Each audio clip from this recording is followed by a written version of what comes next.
Qari mill-Evanġelju skont San Mark.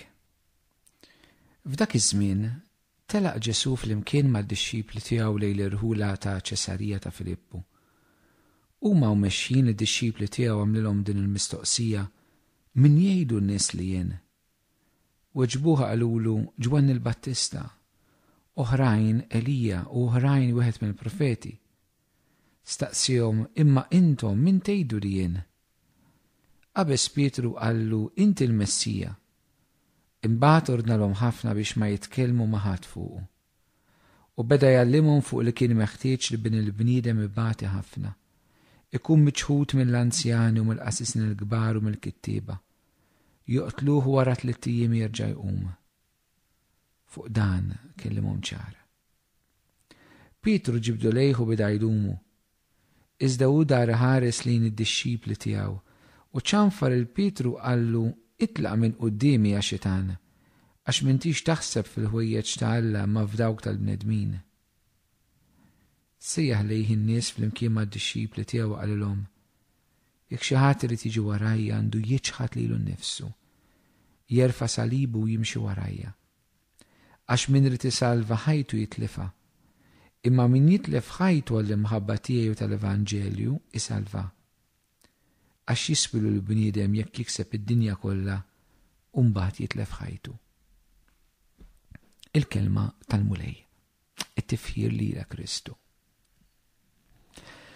Fl-Evanġelju eżistijej jitlaq billi jpoġġina l-Ġesu f'post ġeografiku partikolari li jdulu Ċesarija ta' Filippu.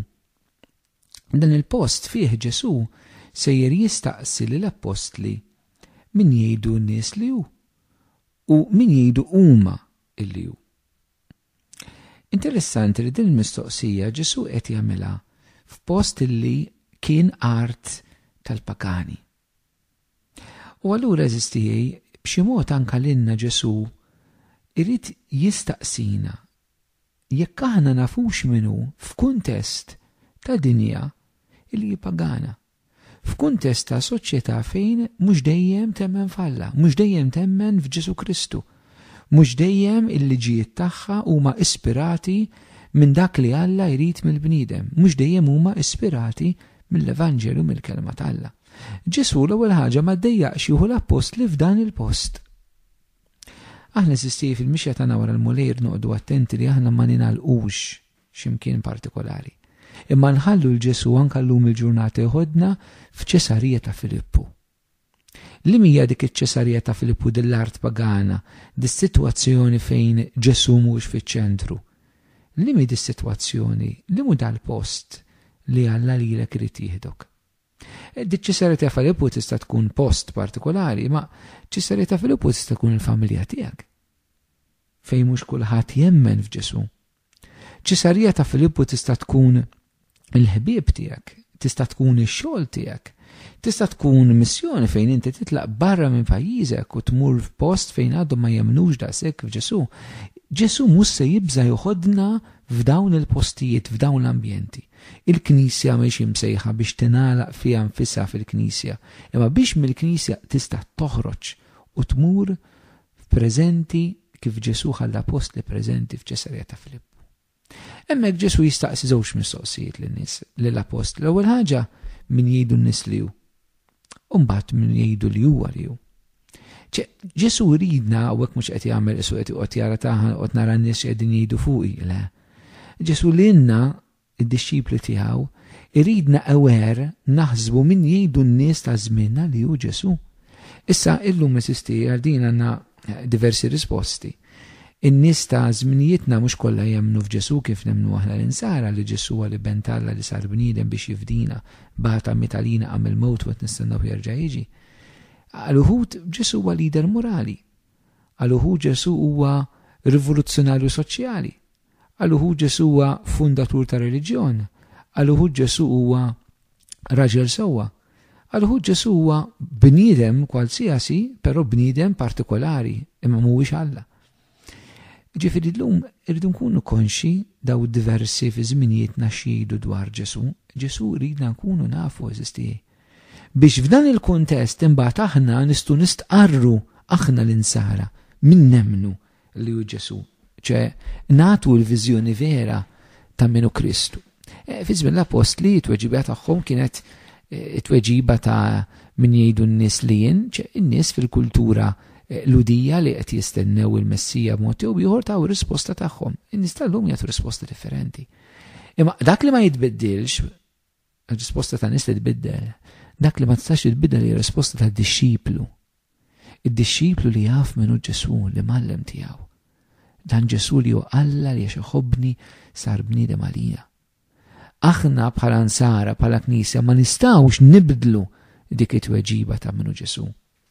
Però it-tweġiba ta' minnu Ġesu eżisti mhijiex fuq livell biex ngħidu hekk ta' talim, għax aħna nistgħu nkunu teoloġikament korretti kif ngħidu l-kredu kull nhar ta' Ħadd.